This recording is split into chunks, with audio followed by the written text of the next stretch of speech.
And I brought with me my Snugpak, which is the under blanket and top quilt. Yeah, so I was out last time with the Snugpak range, and I ended up putting the cocoon over my under blanket, over blanket, and I slept right through. It was quite warm, but I didn't feel I could trust the under blanket on its own enough. There's big pockets, air pockets at either end that I just couldn't get tight. But one thing I've never done is try hanging the system on a ridgeline. It's the python straps or atlas straps and a quality beaner to a tree.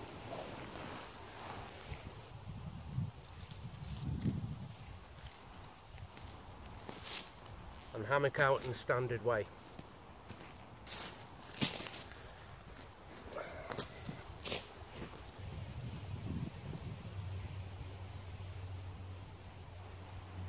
I'm going to centre this up as best I can. I'm not in a rush to put this up. We've got the woods to ourselves.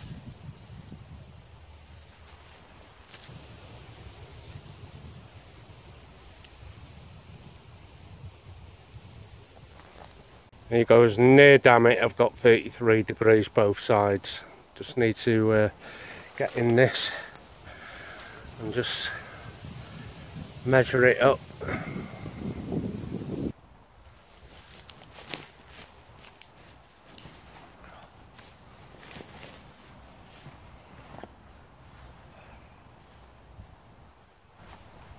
Well, I want to be a bit higher up, and I'm not going to mess about with the suspension.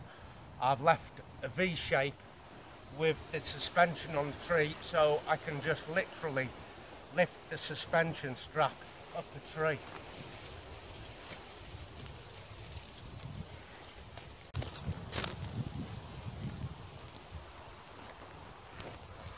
That's a little better, I like that. I'm sure I was in the same pitch here last time I brought a Snugpak out, and I was sliding downhill, and on review, looking at that back footage, I think I was a lot on an angle. So I'm going to make sure that doesn't happen now. I always have my feet a little lower, but not so low that I slide down to the bottom of the hammock. But this seems okay this time. Now I have a quick deployment method for the tarp, and once that's up, I'm going to show you the fine details and intricacies, I nearly didn't say that, of the under blanket suspension. And you got to remember here that I've never had a ridgeline for suspension on an under blanket before, and I've only got ideas really from forums. I couldn't find a lot on YouTube, so it was kind of a make it up as I go along in the back garden kind of system. But I'm going to show you the tarp setup. Actually, there's a separate video on the actual quick method for the tarp. It's called the Bex method. If you haven't seen it, you're in for a treat.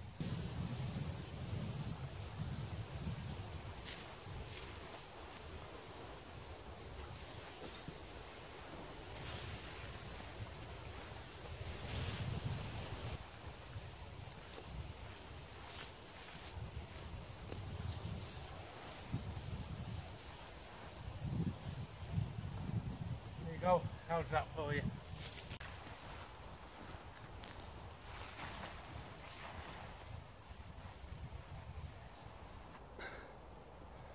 So we're getting there.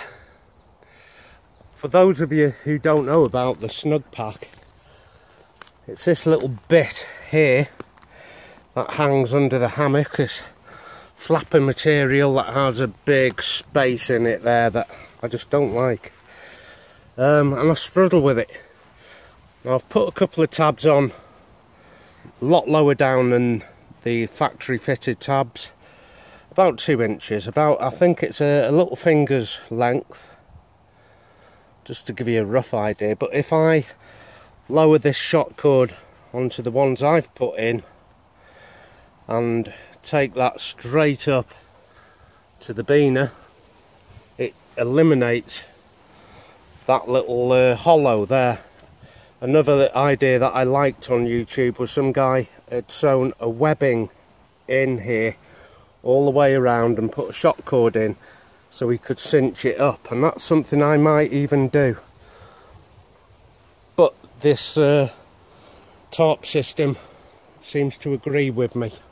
Yeah, I'm going to flick over one side of the tarp here so you can see the workings. Now on my tarp here, this is the Sargasso Storm jungle tarp. Mine has these little D loops. It's not necessary, it's just really handy.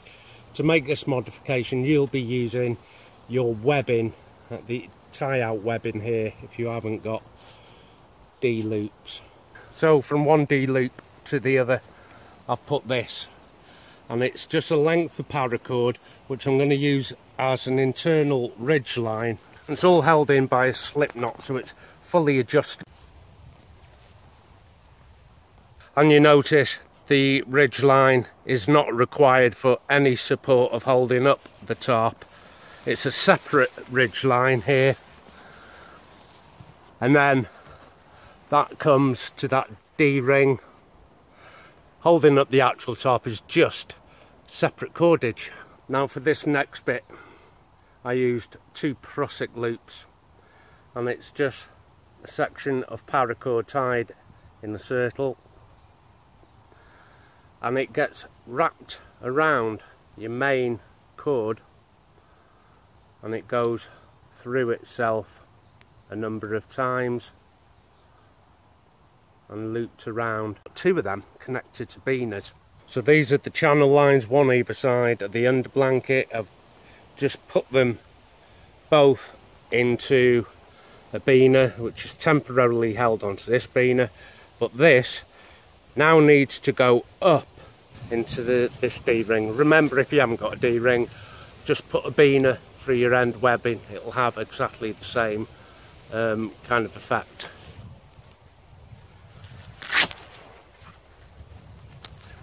So there you go. Side channels are now up to the edge of my basher or tarp, and if we come along this adjustable ridge line, and remember I can adjust it just on a slip knot. So I've got 2 of them prusiks.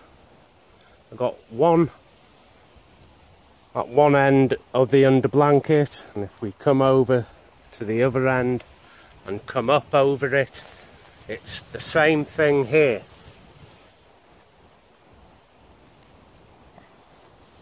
So that's stage 1 complete. So where do the prusiks come in with the beaners on the ridge line? I'm going to hook the side channel shock cords straight into the beaner. In it goes, like that. And with this prusik, I can move it up and down the line, and I can pull on it, and it keeps the tension. But I want you to keep your eyes down here, really, on this gap that was the initial problem as I run this along the ridge.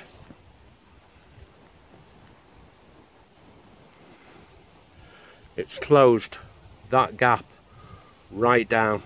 Now I could have used a ridge line that goes from one tree to the other and draped the tarp over it and still carried on using a ridge line like that, but I prefer a divided ridge line like this. And now it's just the same on the other side. I'm going to just bring that along and attach these to it and slide it back.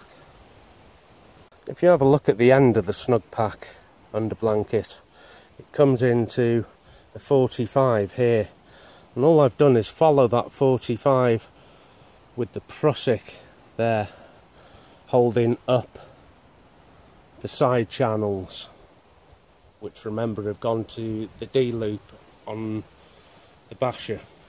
Again on this side it's eliminated that little hole, and I think that's my first ridgeline suspension for the underblanket complete. Now remember, I haven't actually sat in this configuration before. It might work, it might not.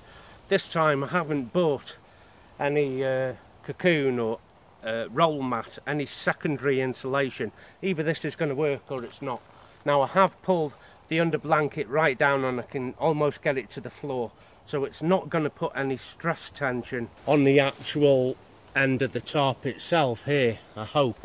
Let's double check, come back, and can I pull this down? Yes. Okay, I'm going to try and get in. I think we're okay.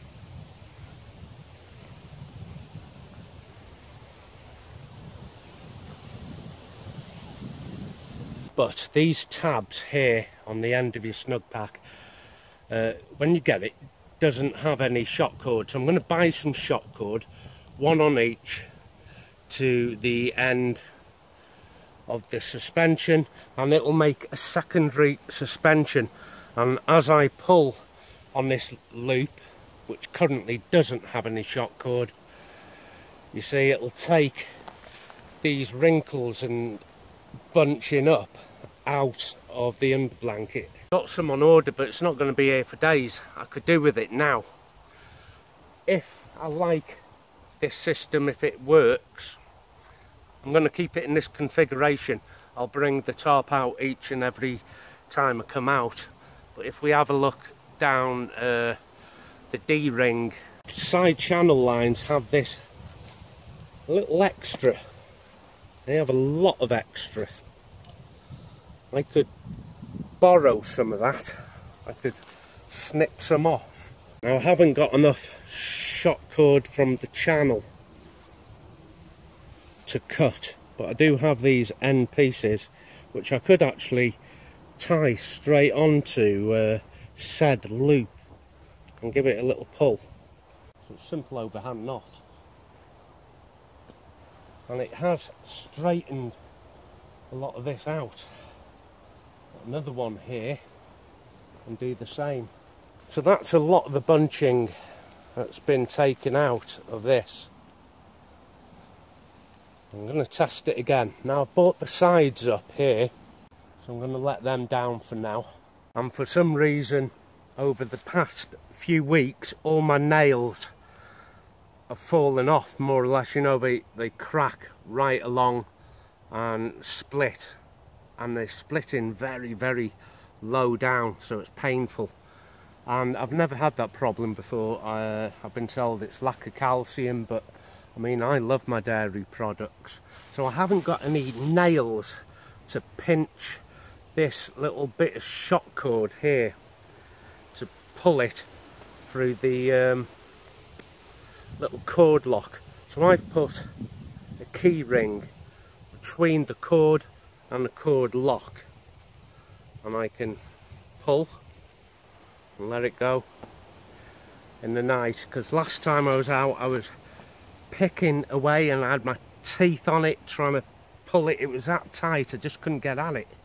So that's made a hell of a difference. Now usually on my channel, first you get a show and tell of a new idea or a new system or something like that, and then I take that idea out into the woods like this and camp for the night and just see how it goes, and then I can make modifications and improvements where I can see failure. So far this looks good, and you got to remember that I couldn't do you a show and tell of this because I only came up with it yesterday and I'm out today. Today's Friday for me, and I came up with that idea probably Wednesday night or Thursday. I've only put it up in the backyard, and the trees I have in my yard just are only little like that, so that it doesn't support any body weight. That's why I was really surprised when I got in it that nothing pinged and tweaked and flew off.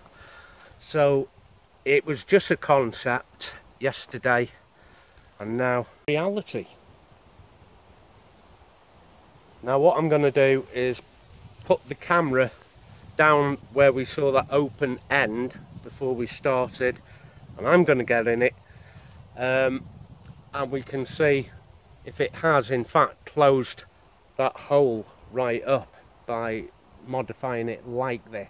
So this here, where my fist is, used to be hollow that you'd actually camp with it like that. But as you can see, my hammock actually dropped into that hollow, and I'm going to get in and have a look. Let's see how low I have to push this camera, quite low. Let's get it like this.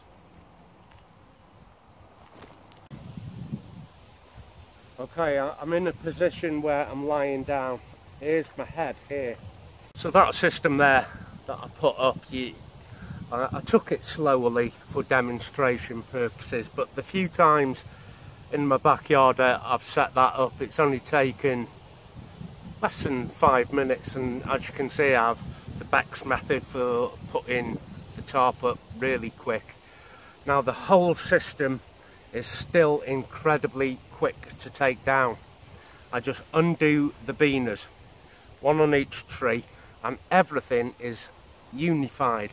The tarp is connected to the suspension, and the underblanket is connected to the tarp, and so on. Everything interlocks together. So in an emergency, I just undo the beaners and drop the whole lot into my pack as it is, everything all mixed up.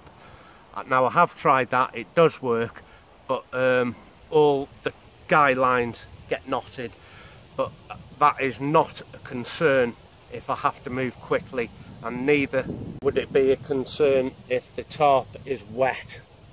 Primary goal would be just get it in your bag and off. Okay, I'm gonna go to my pack and get a brew on.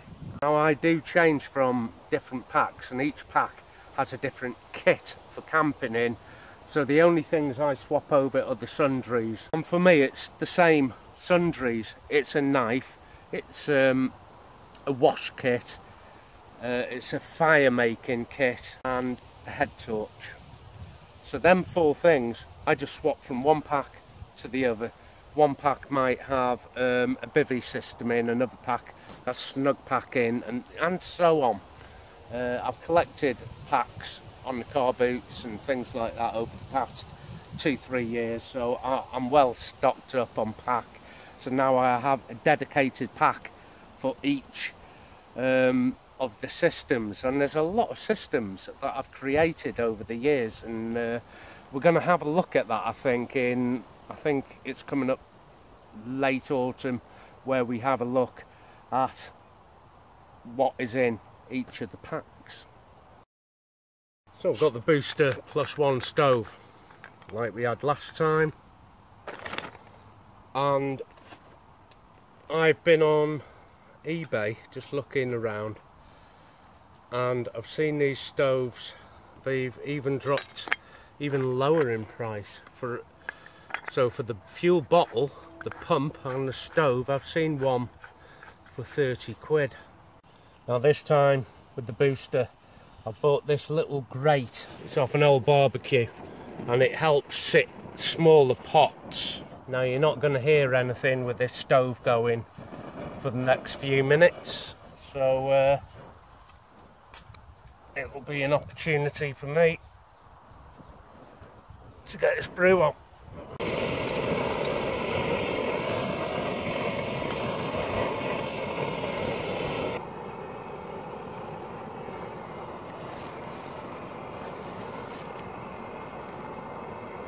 Now then, I'm going to show you something. So while my coffee is sitting there for a couple of minutes while it steeps, I've bought some luxuries out.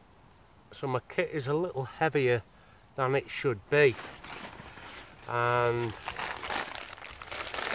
some trail mix. I don't usually like have a supper or anything. I like to nibble, and these are unsalted mixed nuts and raisins. They're the real kind of nuts, not the peanuts. I love peanuts as well, love them. So that is for nibblies tonight. And what else have I bought in the way of luxury sundries? This should be in everyone's ration pack, and I believe they're actually in some ration packs now. There you go, Haribo's. Peanut Haribo's. I haven't finished yet. I've got more luxuries for tonight. Let me have a look in here. And this is what weighed the pack down the most. There's a little tot of brandy. And this, I'm going to put a capful in my coffee now. And a little wee toddy, especially before bed. It's going to help me sleep. Now, another thing I probably did wrong, I don't know, is last time I bought out my desert combats and just a lightweight cotton shirt, and I used the Snugpak underblanket and the Snugpak top blanket or top quilt, whatever they're calling it, just to push the limits and just see how warm or cold it was, and I wasn't comfortable. But this modification to the end channel should have made all the difference. And I've dressed a little more sensibly for this weather. Oh, that takes me back. That's lovely. I'll have a few more of them. So I've got my cotton shirt on. It's heavy cotton. It's the British Army winter t-shirt. I bought with me a Norgie as well. I bought with me my woolen jumper, and I bought with me my fleece waterproof Stanley. I will put on a jumper, I think, for tonight. Now, last time I was out, the cold only came from patches on my back. I didn't get any cold from the top. So I was quite happy with the underblanket, and we went down to 13 degrees before I woke up. And it might have dropped even lower than that in the night, who knows. But so I'm a little more prepared, dressed differently. And what you got to remember is that some elements to hammock systems like the ridgeline and trying to fix problems with this end gap here and is all new to me. I've been hammocking now for nearly 4 years, I think, and I was using makeshift sleeping bags as underblankets because they were so expensive. But Snugpak, I think, are quite competitive. And I've got a pod system in the post. I got that for 30 quid, and I'm going to test that out. It's meant to be for winter for 30 quid. I mean, I've priced up everything, including stuff from China, and a decent setup if you're new to hammocking, including some nice gear as well, is going to be about 75 quid. Less than the price of a single one-man tent or one-person tent. I've paid more for a backpack, yet alone a full system. So later on in the year we're going to be looking at a full system for hammocking for around 75 quid. That's everything, your tarp, your pod, your hammock. Now the pegs that I got from China lasted one outing, bent. So invest in some decent ground pegs. But we're going to have a look at that kind of system later on in the year. And I can't wait to film that and bring it to you, because hammocking is now very affordable. So it's 8 o'clock at night. So far we have plenty of light. My torch and my knife I've put on to part of the ridgeline at the head end. I'm thinking of sleeping in my wool jumper, like I said earlier. I've got my Norgie like a pillow here. I shouldn't need a Norgie and a wool jumper. Now the temperature has dramatically dropped since the last Snugpak overnight. That was quite a nice summer night, and it's noticeably colder. I bought a little thermometer with me, and it might be worth digging out the pack. It shows you in Fahrenheit and Celsius, and it has two sensors, one for an inside heat, like inside the shelter with me, and another thermometer on a wire which I can just dandle outside, and we can soon get a differential, and I can use that differential then to adjust the system, i.e. what clothing do I really need for these temperatures. Do I need an extra pad? All questions that I have, and I won't know the answer to until tomorrow morning. So I've been just lying in the hammock with the insulation on and the little modifications, just to try and get a bearing of how it's going to be for tonight. Now, the cold I had in my shoulders and spine I had last time, I haven't got that. I can tell you right now, CBS I've already got here, cold butt syndrome.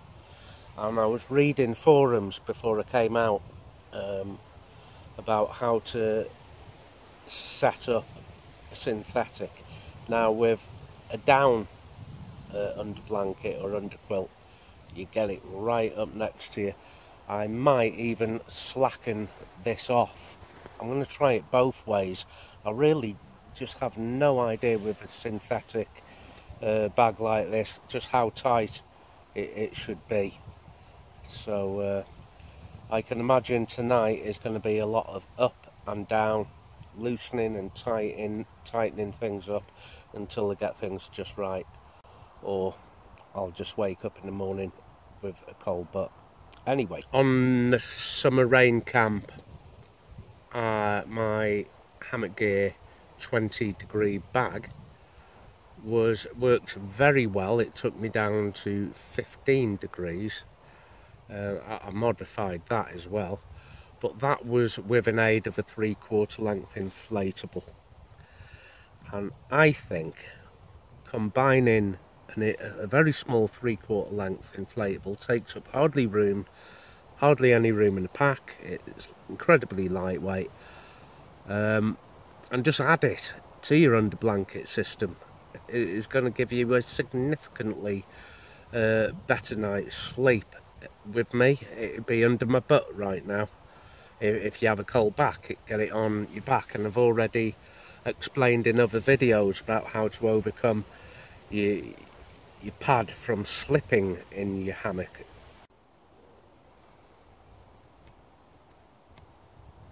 It's going cold now. I'm carrying all mine on vintage frame, and it makes carrying kit a real joy. If you've never owned a vintage frame pack, I would highly recommend that you just rob your piggy bank and get one. But I'm getting them for £2-3 on car boots, and I know on eBay they're worth £40-50. I've got the Caribou Carrymore, and I was saying before on another episode that the closest thing I can find to that vintage frame is now worth £280 for a pack that I got for £3. And it makes all the difference having the load quite high up over your head and well up off your back. It's well above your belt line here, so where your belt is, your load starts there and ends probably here above your head, and just that alone makes it a joy to carry. Right then, I have to now decide whether I'm a pea pod camper, a cocoon camper, or an underblanket camper. Underblankets are certainly a lot more technical. This is my second one. I've got a duck down one and this Snugpak one, which incorporates enough of its own problems, and I know loads of people put them on and are delighted with them. I wish I was one of them people. I just haven't got enough experience to be fiddling about like this, but pea pods and cocoons, no problem. Knew I had something to tell you. I'm going to take out my homemade pea pod, and I had a look at that pea pod that I made myself, and it was 4.5 years ago, and since then pea pods have come onto the market, and you can buy them manufactured, but before then I hadn't seen them about. It was an original idea that I'd created just because I was skint and wanted something cheap but effective, and now they've come onto the market and they're hundreds of pounds, some of them a lot less, but maybe it's an idea that I should have patented,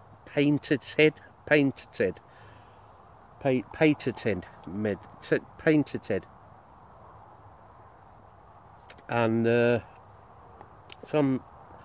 I've got some modifications for my little homemade pea pod, and I'm going to take it out. I've got a bit more sewing to do tomorrow, and that should be ready for in the next few weeks, and we can take a pea pod, homemade pea pod, out.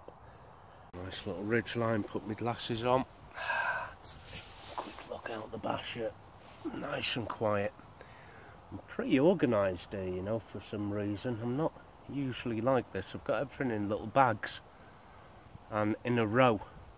Everything that I've used is in front of me here, just under the tarp and by my feet. Anyway, this is going to be the last brew of the night. I could do with some brandy in this, and I'm going to let you know in the morning how this went. Now, last time I brought out a cocoon to put over this, just in case it went cold, and it did. With this, I've got no option other than to keep twiddling with it until it's right. Now, do you remember me saying tensioned the underblanket at the suspension? And I think that cold butt is gradually diminishing, but even on saying that, still not going to stop me from bringing secondary insulation. I'm well decided on that. I quite like the underblanket. I like the feel of it. It keeps my knees nice and warm and my back and everything, and secondary insulation isn't a problem for me. And if you're into your hammocks and you know exactly what I'm trying to do here, you will know that there isn't just one system that suits all.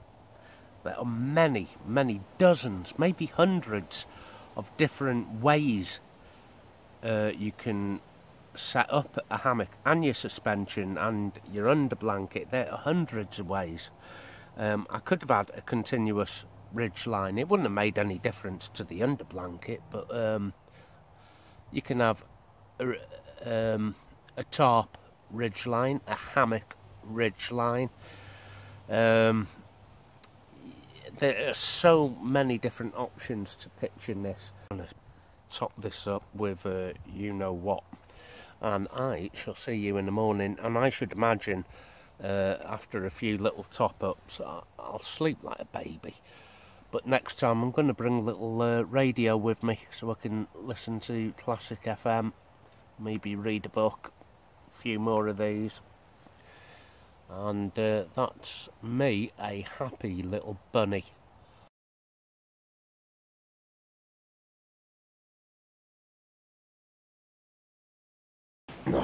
Morning guys and girls, morning.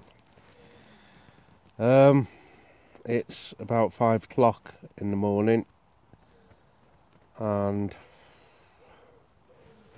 it is around 11 degrees outside, about 20 degrees inside the Snugpak.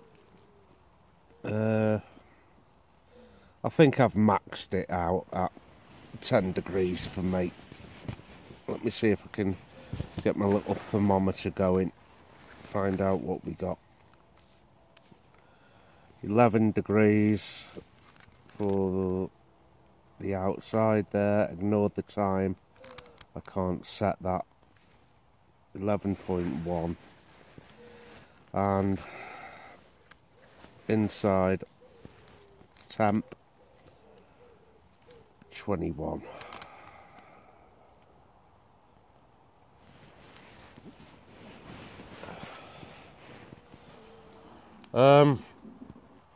I'm going to show you the final thing I did to get this Snugpak under blanket working a little better, to eliminate some of the CBS, the cold butt syndrome, and it worked. But top blanket and bottom blanket, I'm calling it maxed out at 10 degrees, or bottomed out. Any lower than this, I'd want a better sleeping bag for the top blanket, and secondary insulation, certainly for my back and my butt. But I will come to you with further updates in a second, after I've had a hot cup of coffee.